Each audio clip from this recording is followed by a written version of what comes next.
But our boomers, America's boomers, did one thing different. They had kids. And say what you will about the American millennial generation, and there's so much we can say about the American millennial generation. They've got one thing going for them that most of their cohorts around the world don't. They exist, and they're providing consumption to the system now, and they will be providing investment in the future. They will save us all. Let me give you an idea of just how lopsided everything is and the scale of the challenge that's just around the corner. What I've done here is I've stacked up all of the GDPs for all of the consumption-led economies in the world. US, of course, is the biggest one in the game. Here's where we are as of the data from last year, and here's where we'll be in 10 years. We have a significant drop-off in what is potential global consumption. But here are the export-led systems. They age out. They almost disappear as a class. And so if you are selling food products to an export-led system and the export-led system all of a sudden no longer has income, you got to wonder how stable that market's going to be. Right now, we only have one post-growth system in the world. That's Japan. But 10 years from now, we have always known that the first half of the 2020s was going to be a consumption crash. Consumption has already peaked. But global production and capital supplies are in the process of peaking right now as well. Global consumption, global production, global capital, doesn't matter which one you're looking at, none of them will recover in our lifetimes. And that was before coronavirus came along and sucker punched everyone. What we've got here is new cases of coronavirus on a 7-day moving average in per capita terms, so it's broadly comparable country to country. Anything that is above that double red arrow is at 5 per 100,000 per day. That's the level where epidemiologists say that you're not going to be able to root COVID out of your society without a mass vaccination program. The 6 countries on here are the world's 6 largest consumption-led economies. Now, for the advanced countries here, the UK, the US, and France, we know that we're probably undercounting our COVID cases by a factor of about 3. So, we're not just above that double red line, we're way above it. But we also know that the 3 developing countries on this, India, Mexico, and Brazil, are probably undercounting by a factor of 10, or in the case of India, probably undercounting by a factor of 30. India kind of stopped testing altogether. They think that they got herd immunity. That's not as good as it sounds. We'll get to that in a minute. But what this tells me is with the consumption-led economies of the world currently offline, it doesn't really matter what's going on in anything else, because if you're not consuming, you're not growing. If you're an export-led system, you really don't have anyone to sell to. So by the time the world bounces back from this, which isn't going to be this year for the world writ large, it's already too late. We're already in 2022. So folks, this is it. It's over.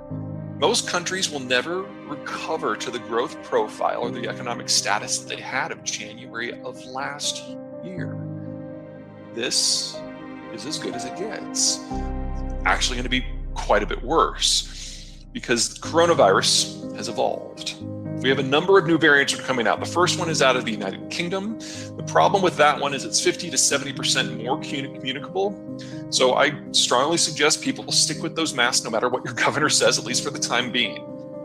Now, the coronavirus variant, this UK one, is likely to become the dominant strain in the United States within the next 2 to 3 weeks. It's already responsible for something like 70% of new cases. So it is coming very, very, very quickly. That's problem one. Problem two is the nature of the coronavirus vaccines, with one exception. Every coronavirus vaccine that is in circulation in the world right now, doesn't matter who makes it, it's a 2-shot formula. And everyone's prioritizing their older populations. Older populations around the world have problems with transport, with problems with finance, problems with dementia, and the chances of people missing that second shot are reasonable. It's not going to be the majority of folks, but it's going to happen a lot.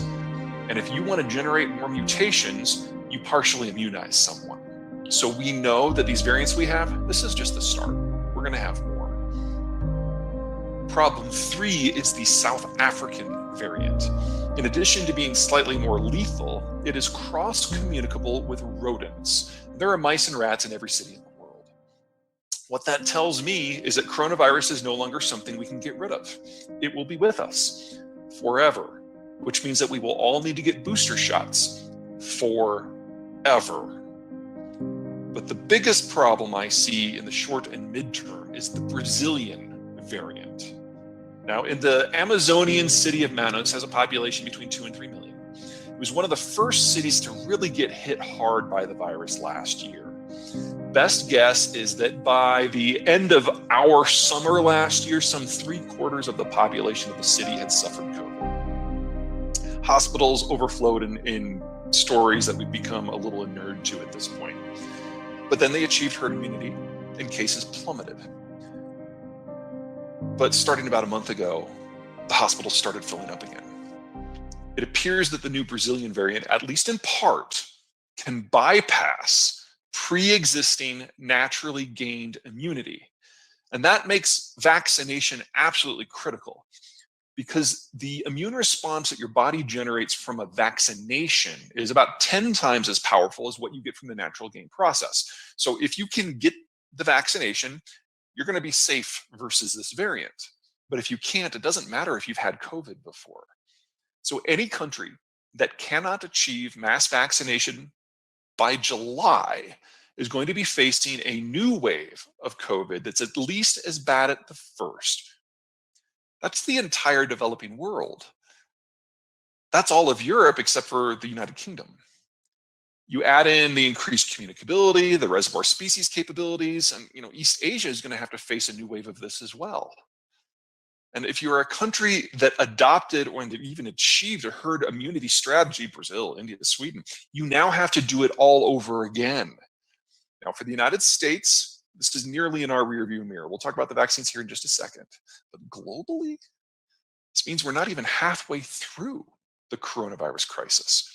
Most of the developing world can't even begin vaccinations until next year.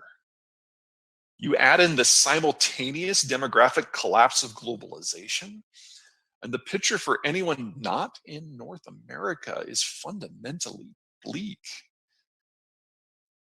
I'd like to introduce you to William Shakespeare.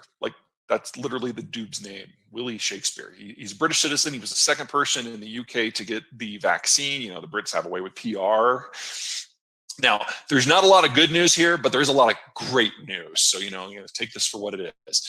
We've got 5 vaccines, the first 2 of which, Pfizer and Moderna, are the mRNA formulas. They are both in circulation in the United States already. We've got 3 others at various stage of approval and use. Of them, the AstraZeneca is a British one, very popular in the UK right now, starting to make the rounds in Europe.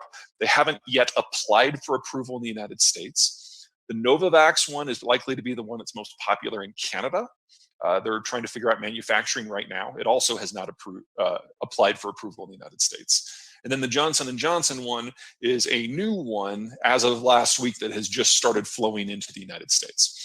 Now, there are a lot of differences of all of these, but there's a couple things to keep in mind. First, Pfizer and Moderna are mRNA formulas, and both of them require a freezer for distribution. And we're now to the point that like a normal commercial grade freezer works. They don't need dry ice anymore. Those are our primary vectors in the US. AstraZeneca in Europe, Novavax in Canada. Johnson & Johnson stands out from all of the others in that it only needs 1 shot. So once and done, can be stored in a refrigerator. So moving forward in the months to come, the